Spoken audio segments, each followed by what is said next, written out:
Good morning, good afternoon, good evening to everybody attending this week's speaker series featuring our very own Brian Edgar. Brian, delighted to have you with us today.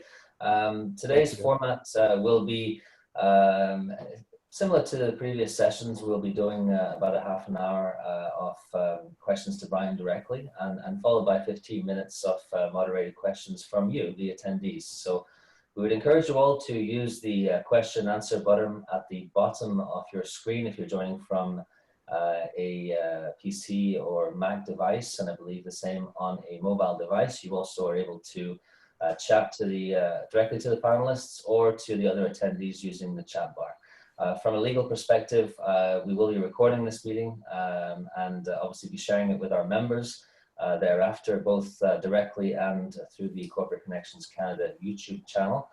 So please, I would invite you all to put your questions into the Q&A button, and you're also able to like other questions that have been asked to Brian and push them up in terms of the priority, which we'll be going through in the final 15 minutes. So we're starting at 11, we should be finished by 11:45 Eastern Standard Time. Now that the legalese is out of the way, I'd like to formally introduce this week's speaker, Brian Edgar. Brian, delighted to have you join us, and thank you once again for taking the time. Just to introduce Brian, there's a lot I could say. I think to resume it, a very incredibly accomplished business leader and you know, proven track of success for over 30 years now. And Brian's built teams, managed business units, and manages businesses and products through different economic life cycles, which I think is extremely relevant today. And in terms of his industry expertise, it's revolved around you know, the retail, wholesale, e-commerce and distribution industries with a focus on apparel, where he's held several C-suite level positions in both North America and Europe. I think Brian is someone that is incredibly driven by success, and certainly that's being portrayed in terms of results. And I think, you know, Brian, you've consistently outperformed the market in both good and challenging economic conditions, whether it be at IC Apparel, whether it be at Tommy Hilfiger, or most recently in your role as president of the USA and Canada with Bestseller. Bestseller is, I believe, the largest privately held retailer in the world. So welcome once again. Thank you for joining us. And I guess for those of us on the call, Brian, if I can start, that may not know a lot about your history as an individual, perhaps you can share with us a little bit about your formative years, your background, and what's sort of been impactful for you as an individual growing up, and how that shaped you as a business leader. Yes, thank you, David, and welcome everyone. I'm very excited to be here today, and thanks for inviting me. You know, for those that don't know me, I mean, some that do, but I came from a very small town in East Coastern Canada, in New Brunswick, a small town. When I say small town, I was in between two farms type of thing, and in the 60s. I was the youngest of 5 kids. That had its advantages as well as its disadvantages, but we were poor, dirt poor. When I say dirt poor, we didn't have indoor plumbing when I was a child, early years. But we were loved, and we had always clothes on our back and food on the table. But it did shape me a little bit on my drive, and I always thought there was something that could be better or do better or what have you. We lived in a small house. There was 8 of us with my grandfather. It was tight, let's put it that way. But again, as we spent a lot of time outdoors and being next to farms, I started working at an early age. So part of the summers I would spend hauling hay or working on the farms, and the only way that they could afford to pay me is in livestock. And so I would get a calf or 2 and would raise that for 2 or 3 years and then take it to the butcher. Which started my entrepreneurial achievements early in life, and that was quite lucrative because the feed would be like $50 or $75 for a period, and then you know, when you went to market, it was probably $300 or $400 that I would end up making. So I started supporting myself since I was 10 years old, basically. Today that would be called child labor, but back then it was kind of the norm. That was I'm dating myself, but that was in the 60s. I also, I also worked in the blueberry fields, which was a nasty, nasty job, but we made good money. And that was raking blueberries for anybody that wants blueberries. It was, it was a challenging upper. But I also played a lot of sports during my early years, and I started I guess my lifetime career in apparel back when I was 16. I worked part-time in an apartment store that moved on to a men's clothing store. And while I was going to school, I ended up taking on full-time role and continuing to develop and learn and educate myself. But prior to that, as being the youngest of 5 siblings, I spent a lot of time with my mother, and I love my mother to death. She passed away many, many years ago, but she had a lot of demons, and the demons were, we're not as good as the neighbors. Don't dream too big. You're going to be disappointed. Money doesn't grow on trees. It's for the other people. So I had to sort of almost deprogram myself over a course of time so that I could look at it. And my thoughts were always, if I work hard enough and I dream, I should be able to make it. But working hard is not necessarily going to get you where you need to go. It's a part, but you also have to work intelligently and smart and find good mentors through time. But at 18, my uncle, who was relatively successful at the time, said, you should read books on improvement, on how do you get better and developing yourself. So he gave me a book called Think and Grow Rich by Napoleon Hill. And it started me on a course of reading hundreds and hundreds of books over a course of my career, and continue to read today. I mean, I read every day for 15 minutes. Also, through the time working part-time, going to school, I ended up getting promoted. I worked in the apparel business, mostly retail. So I went from there to a store manager to, a district store manager, multiple stores, up to 50 stores to 100 and mostly grew up in the operational areas. I worked all throughout Canada in different cities, from Toronto, Montreal, Vancouver, Edmonton, Halifax. I also ended up, being promoted and with a Danish company and moving to Denmark for a number of years and developing a marketplace of retail for 13 countries. We grew exponentially during those years. That was back before the 2000.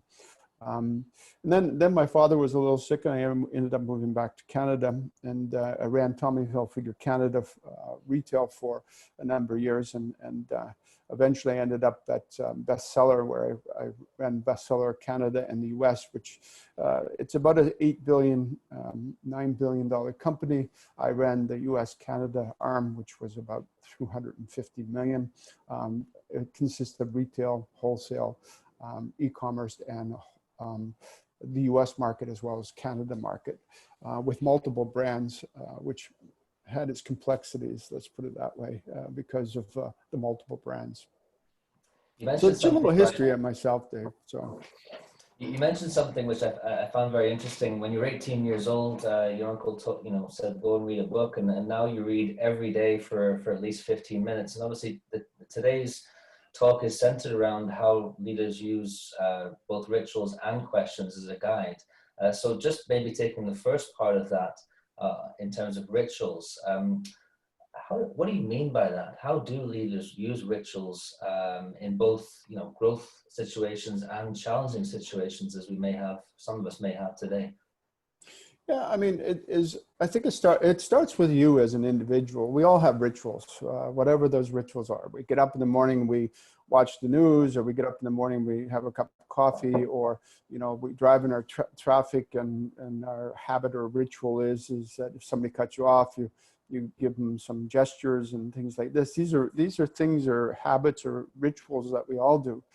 What I really wanted to focus on is first you need, I mean, for me, is to get it right from yourself, and a ritual will take you to where you focus, and when you focus is where your energy goes. And what do I mean by that is that if you're trying to get somewhere, you have a clear objective, is what are the rituals that you need to do on a regular basis that's going to get you to those objectives.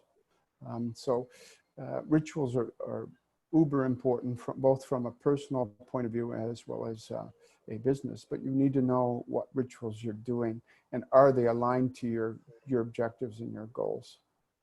Can I ask you on that note, Brian, as an individual, perhaps you can share some of your personal rituals and how they've shaped, your career and where you are today as an individual.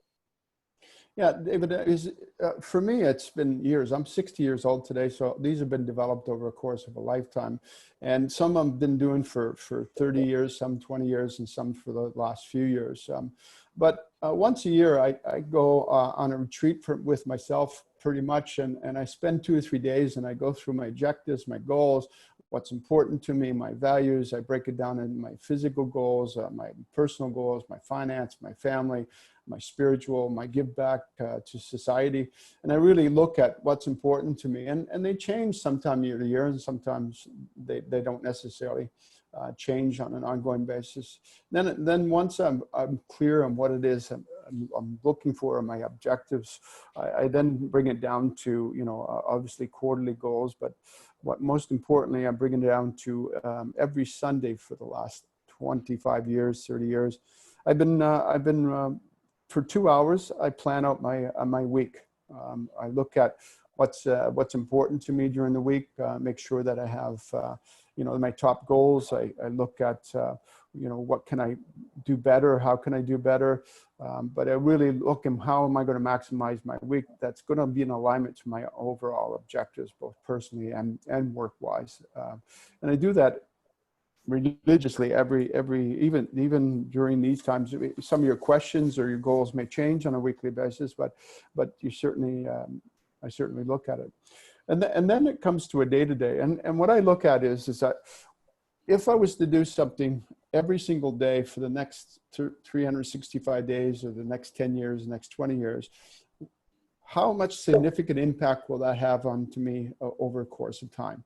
And so through learnings and whatnot, I started writing in a journal many years ago. And in the journal, I write, what happened, was I efficient, and these kinds of things.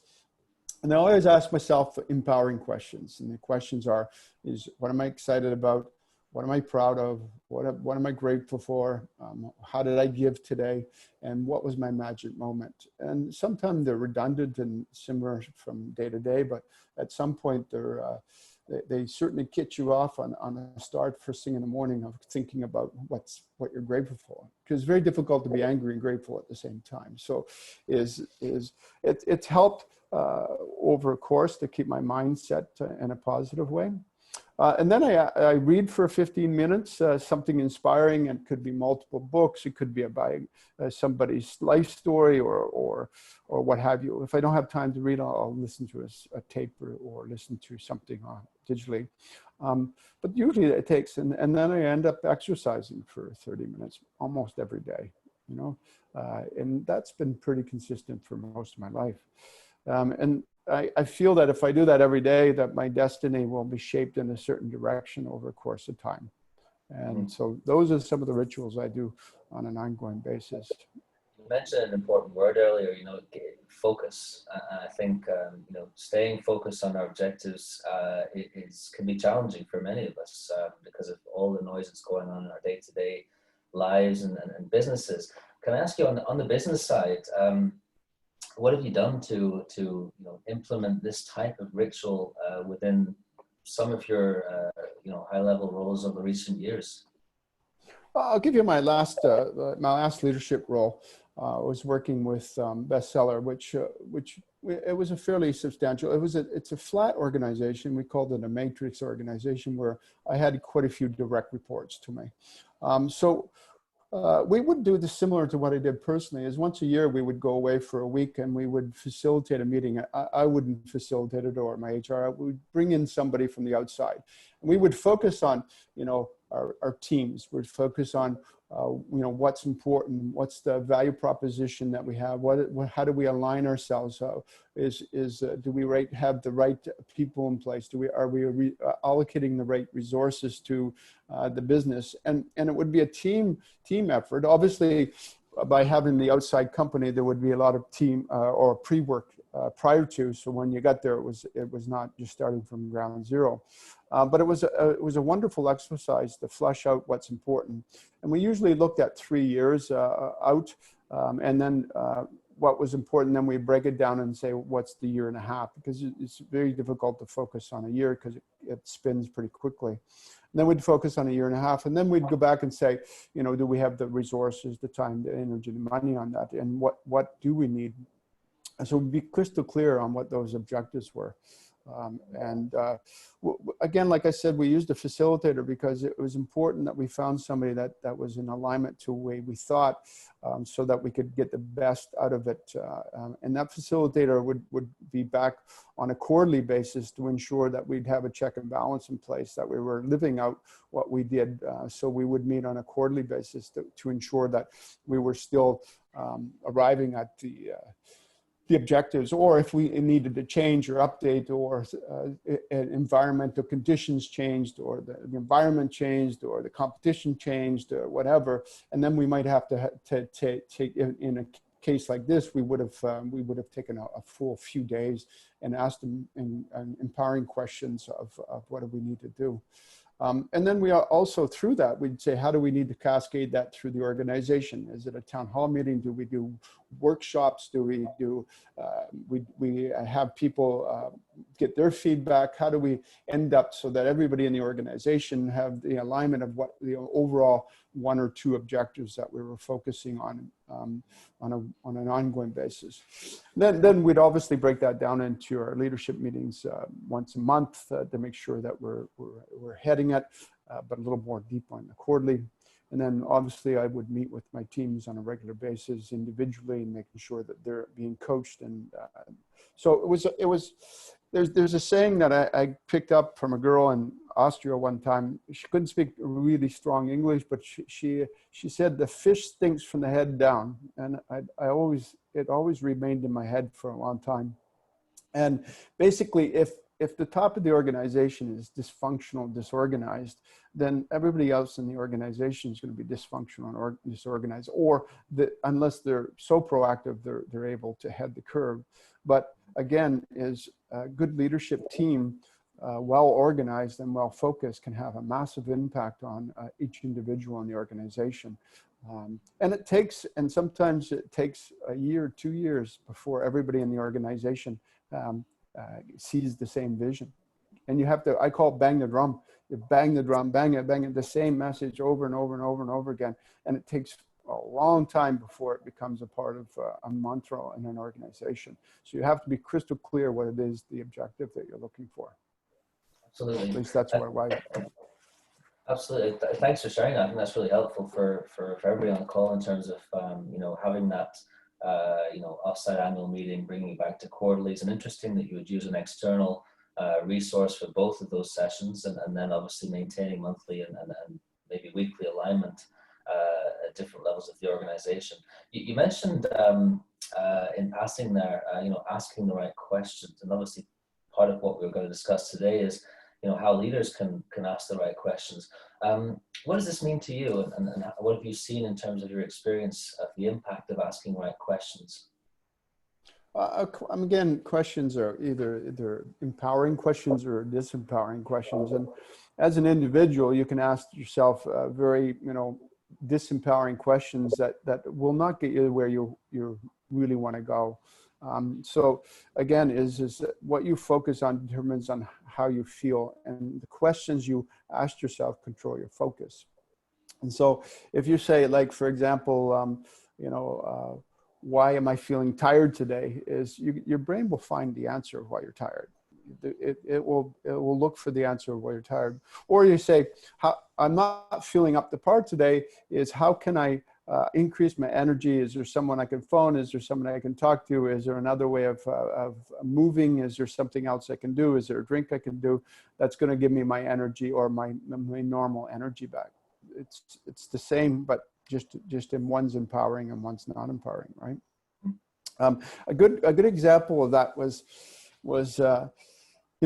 my career, as I spoke about, seemed like it was a step up, but it wasn't. Is at one point I started a business with a business partner a number of years ago, and we got off to a good start. We ended up selling lots of stuff, and he was handling. I was still working. I was working my full-time job, and we wanted to start this new venture, and we got good sales in the beginning. We were up to about 2 million, but he was handling all the back end, the production and whatnot, and it was at best chaotic. And it's through the whole process is that I was not where the factories were, so I couldn't see everything. He would lead me to believe that they were in better shape than that they were, and that were no problem, things were on time, yada yada yada. And I was putting in a fair amount of money and fair amount of time doing this time. Well, they come to find out that it wasn't the case. Is the production was late. There was fights in the factories. It was nonsense at the end of the day. And even with the sales of 2 million, we had a difficult time to ship to customers. And the cost of production was way more than what we had anticipated. So at some point I had to decide, do I throw more money at it or do I shut her down? So we ended up, shutting it down. And I lost hundreds of thousands of dollars in this process. And for me and more, I won't share how much it was not that I wanted to afford to lose, let's put it that way. And I started asking my questions, how can I get back at this guy? Well, he's a loser, he's a con man, he's a bullshitter, all this kind of stuff. And then I said, that's not getting me anywhere. And so I eventually started asking more empowering questions, such as, what are my lessons that I learned from this? Is if I was to do it again, what would I change?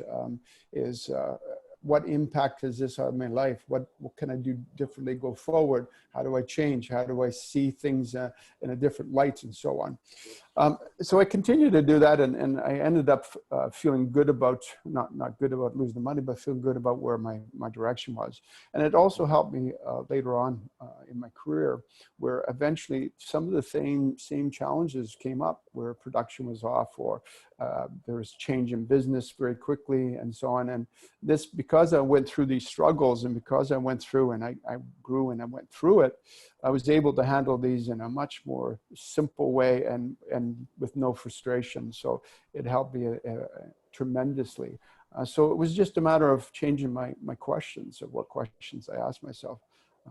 And it changed the direction of what I ended up getting into. And I imagine, in some of your previous roles, you're looking at a very broad scope in the context of your business. You're not just looking at the sales side, you're looking at operations, aspects of HR, aspects of supply chain management and production. How do you see other business leaders that are on the call asking themselves, what are those right questions? What could the empowering questions be for them that are looking at similar aspects of their businesses, albeit perhaps in different industries? It's good that you asked that. I have hundreds of questions when it comes to that, and in each area you can look at. And I'll give you an example of a few questions I have here written down. As what is my value proposition? What is my success proposition?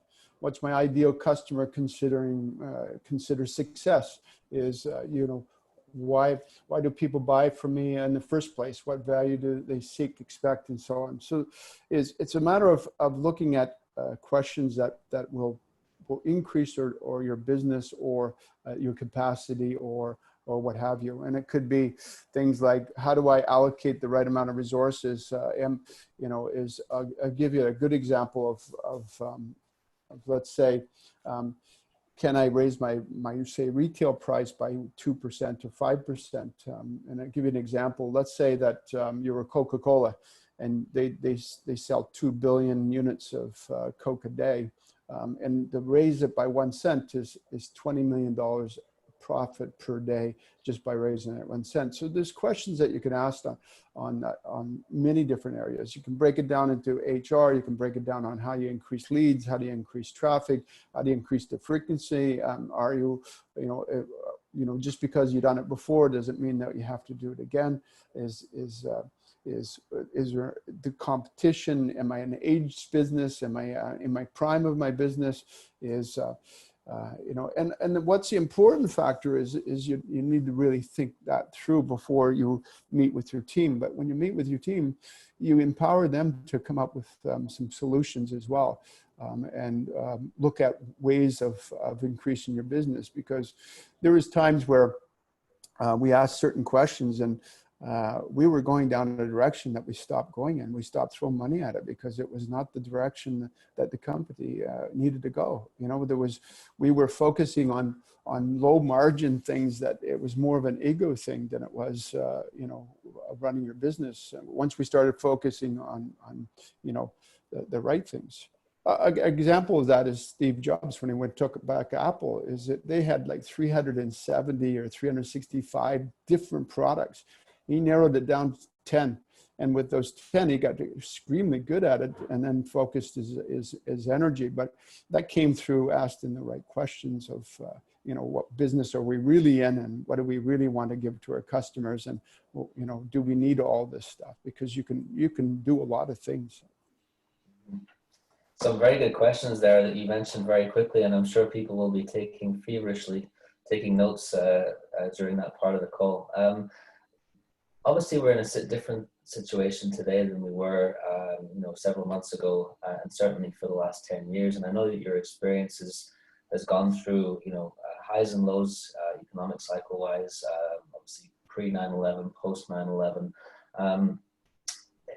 As perhaps a takeaway, because we've got a couple of minutes left, Brian, during times like these, what can individual business leaders do specifically to take back to their businesses, to direct their focus, to have a greater feeling of control and empowerment on their destiny as leaders?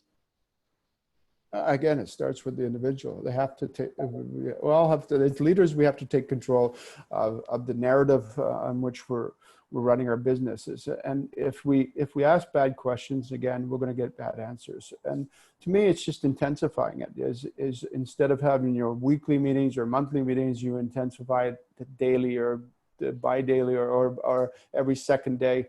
And you talk about what's changed in the market, but you focus on, a lot of people think that you need to have resources to make things happen. It's not resources that make things happen. It's being resourceful during these times. Is how do we as a team get close and solve some of the problems? What's the most important?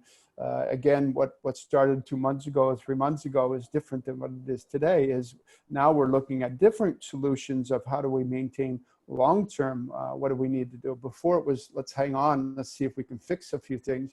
But now we have to ask ourselves better questions. And one of the things that I don't do very well is I don't ask enough risk-type questions. But over the last number of years, because the market changes so quickly, I started asking more risk-type questions where,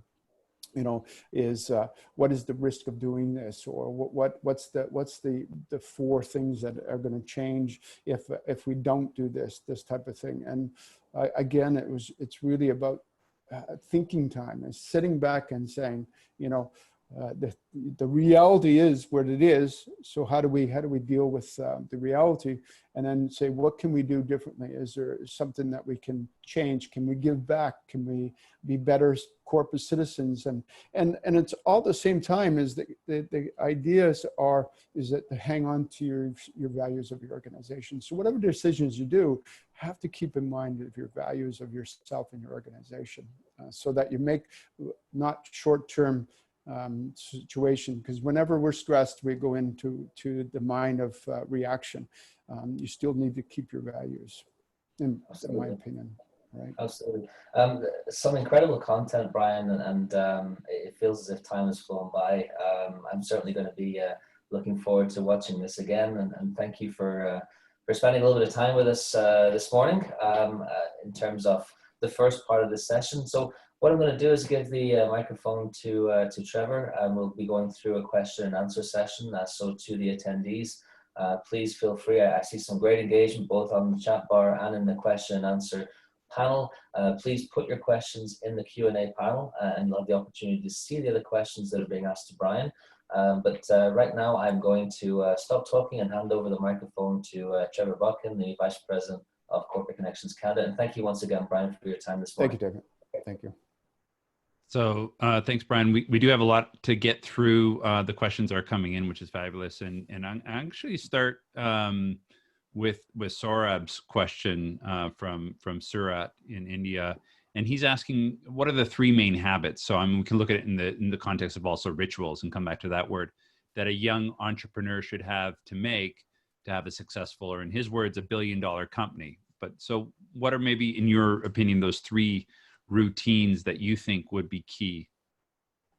I would say that you need to be clear on your objectives. And that you need to be crystal clear on what those objectives are, and the long range, not just short range, but sort of the long range goal, and what the values of your organization you want to be when you grow up, type of thing. And the second is on a consistent basis is how do you plan to ensure that you're hitting your targets, whether that's annually, or quarterly, or monthly. And most important for an individual is to plan on a regular basis of what's most important, and always asking the right questions. And then daily is to make sure you have your head on straight.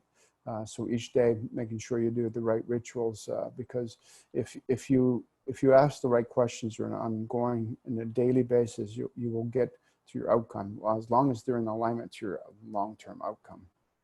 And so it sounds very disciplined in terms of whatever it is you're doing. It's to make sure you're focused. You set your KPIs or your metrics for that success, and then being very disciplined about going back and always checking in with those and making sure that you're not losing sight.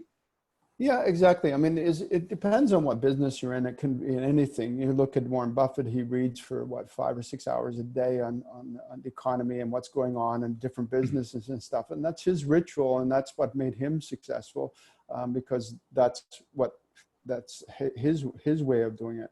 For me, it was a matter of, the planning on a weekly basis really helped facilitate things, so I didn't waste time or didn't waste other people's time. And I was really, laser focused. So it's developing those types of habits that make a difference. So once you've set these rituals, and it's just kind of leads naturally into what Francis was asking in terms of, do you share your rituals with your family or friends or at work? Or is it just kind of, does it transcend who you are or how you act every day? And so again, looking at it from that aspect of, are you actively showing it, or are you sharing it, or is it just kind of, these are your personal rituals, and if someone asks you, you may explain it more. So just to kind of look at that. Yeah, it's my personal rituals. That's what I do. I mean, is obviously when we're setting up our goals, my wife and I, for example, is we'll look at them together and see if they're in alignment and whatnot, and how do we want to be as a couple. We'll look at those, but on a regular data basis, this is sort of my ritual. I mean, if I read 15 minutes a day over a course of 30 years, it's like 1,500 books, for example, type of idea, right? So it's if I put that much information in my head, something has to come out at some point, hopefully. I am a slow learner, but that. I mean, you mentioned Laurence, your wife, in terms of that. Do you have rituals also that you share with her that are spousal rituals or family rituals? Yeah, we go to the restaurants. We have a ski vacation every year. We do a trip to France every year. We try to take 1 week where we spend just for us together. And then we usually, during this time, we walk the dog every day now because we're on lockdown, which has become a ritual. It's quite actually interesting. So, yeah. Great. And then from Florin or Flo, wanting to know, in terms of this world where so many leaders are prioritizing growth or corporate growth, profits over people, what's your take as a leader? And you've obviously led very large organizations. What's your thought on that? It's a tough balance to balance between the human factor as well as the business factor of things. But I think if you keep your values of your organization intact, you have to make the right decisions for the short and long term of it. And there's ways of doing it. I mean, if you have to furlough people, then you just don't cut them off at the knees and say, get out of my company. You spend some time and saying and rationalizing, telling them why things are happening the way they are, and that if we don't end up doing something, we may not have a company at some point in the future. It really depends on how the leaders or the leaders in the organization deal with that kind of stress, but never lose the values of your organization. Beautiful, great answer. So in terms of the last 60 years and certainly the last, I guess, 50 years of being an entrepreneur, what's the one thing that you wish you would have learned a lot earlier? What's the one lesson that it took you a couple of tries to learn that you, in hindsight, you wish you'd figured out quicker? Well, the rituals that I do today, if I had done those when I was younger, that would have made a big difference. But the biggest thing for me is that I didn't really learn it when I was younger, and it would have been nice, is compound interest and dollar cost averaging. Those are two things that, it works the same as what we're talking about rituals. If you do them on a daily basis, they add up over the course of time, and we hear about it, but we don't make that a habit in our life early enough. If we did, then certainly the trajectory of our financial situation would be a lot different later in life. And the other big thing is that don't stop dreaming. Believe in yourself. You can do what you want to do if you get resourceful and have a big enough why, big enough purpose, and don't let other people steal your dream. Beautiful. So in terms of, because you mentioned the Napoleon Hill book earlier, are there any other books that have been transformational in terms of your journey, or books that are on your bookshelf and you refer back to on a more regular basis? Yeah, the Stephen Covey principle, 7 Habits of Effective People, is a good one. The one with Jack Canfield, the Success Principles, is a really good one. But I tend to read multiple books at the same time. There's I'm reading one called The Road Less Stupid right now, and it's a very good one on asking the right questions and thinking time. I also picked up one just the other day, which is The Ultimate Blueprint for an Insanely Successful Business, which is really quite simple, but at the end of the day, I don't know everything. Today I still have a coach, a business coach, every week. I wish I had done that years ago. And she's very effective with me, keeps me focused, narrows my focus, because sometimes you can tend to overthink things, and she's helped me tremendously. And I think that may be the bigger, if I was to look at it, really over again, is if somebody's done it. Success leaves clues. So I would like to have more mentors, or not be afraid to talk to mentors, or have a coach that helps direct you. So you don't, if you were a professional, I don't know, track and field athlete, for example, you would have a coach, and that coach would carve and show and improve your performance much faster than you would individually. So it's no different in business, in my opinion. Yeah, so true, so true. What has been one of the biggest setbacks, or what's the setback that stands out in terms of your career that kind of kicked you in the teeth, and how'd you overcome that? Yeah, it was the loss of the money in the business. I never failed. I hardly ever failed in anything. I was very competitive. I didn't win. I competed in the world's Taekwondo championships a couple of times. I never won it, but I survived. And I was happy with surviving based on the competition. But I usually I didn't fail any big things, or at least I didn't think it was any failure. It might have been, for some people, it might have been a setback or what have you. That losing that business where I should have known better, I should have been better, was probably the biggest learning. But it's probably the the most impactful thing in my life in a positive way. Not at the time. At the time, I wanted to kill somebody. I wanted to kill him specifically, but. So there's a number of people on this call that are around your age or in your generation, where I think was instilled early on, or understanding this idea of hard work equals reward. And there's a lot of comments, or there's a lot of things that are written about, today's generation or young people that maybe feel a bit more entitled in terms of what's coming their way. And I know at Bestseller, you worked with a lot of people, in their 20s and 30s. And how do you as a leader instill or coach these people into that perspective of where reward comes through hard work? So how did you approach some of that?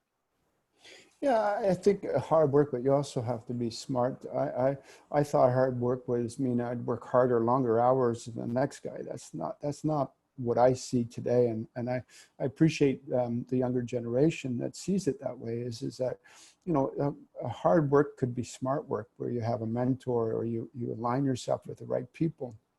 But what I found, and I can't say I was the perfect leader. That's not what I'm trying to say, is all people want to be heard. They want their voice heard, and they want to be a part of the solution, not a problem.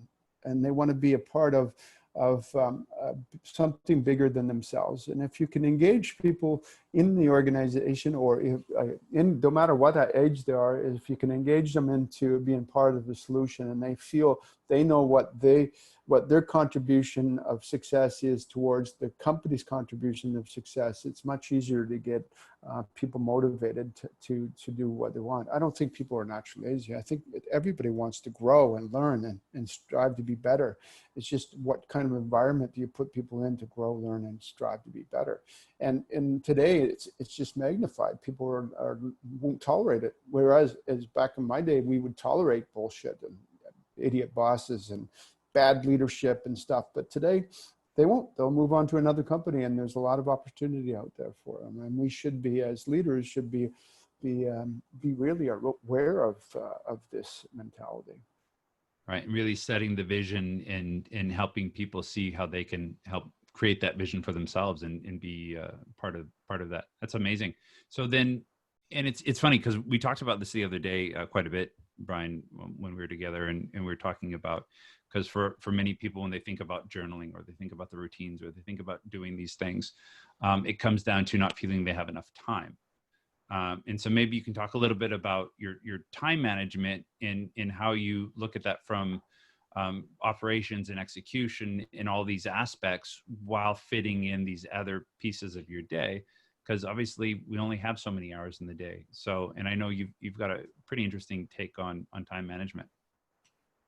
Yeah, I think it's again, how does it align to your overall objectives? And we tend to spend time doing whatever. We end up spending the time, period. So it's just being thoughtful of where you're spending your time. I don't say that I have the magic pill, or I know exactly what the solutions are. I'm telling you what works for me is you can find space in your day. I mean, if you commute, for example, you can, instead of reading a book, you can listen to a book on tape or these types of things. You don't necessarily have to sit and journal at that particular time. You can take dictaphone, you can record your message, you can do other things that are important, but just know that we'll make a conscious decision of what it is that you're doing, so that you know that it's going in the right direction for where you want to be over a course of time. And we all have time pressures, and we all have different I guess priorities, and we just have to say what's important to me. And know that everybody has 24 hours in a day. So,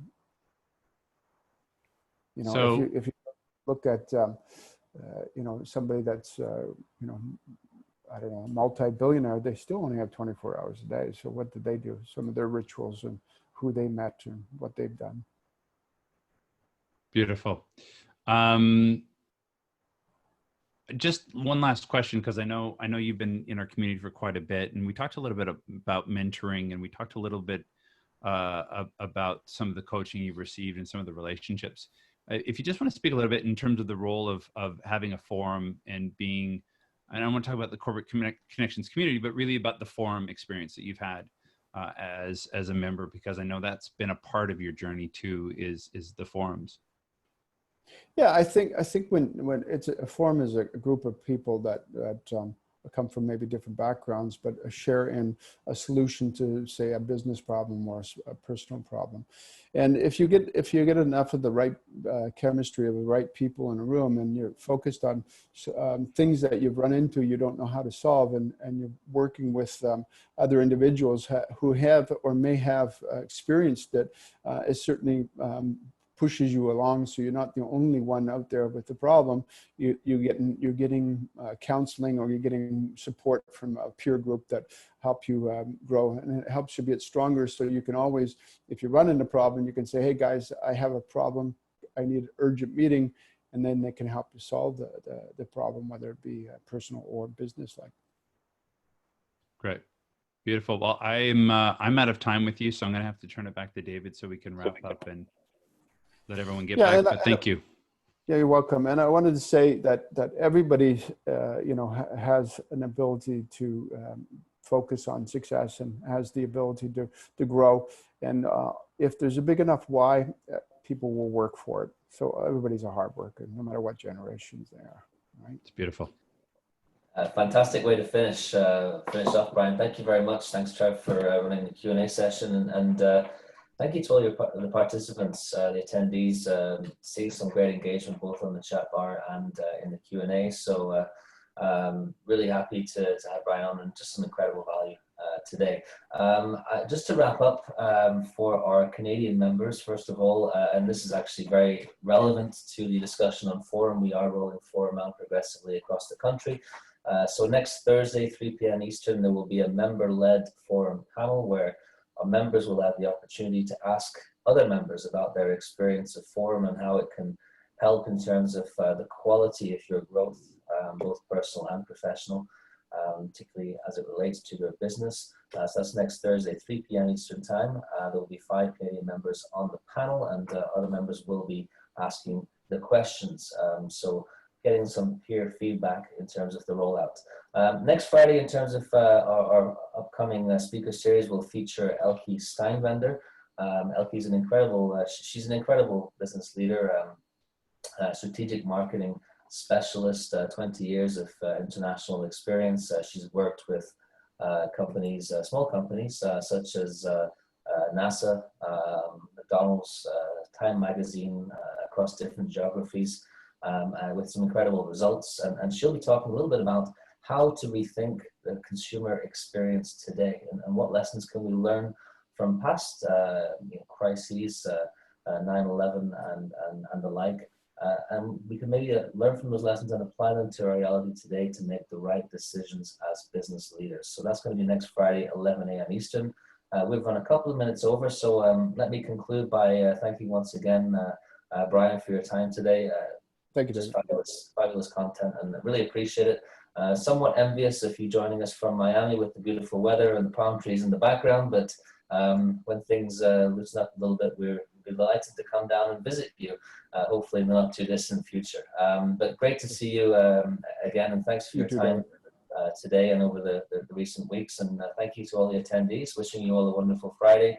So good morning, good afternoon, and good evening to everybody. Have a great weekend. Be safe, be well, and looking forward to reconnecting soon. Thank you very much. Bye, everyone.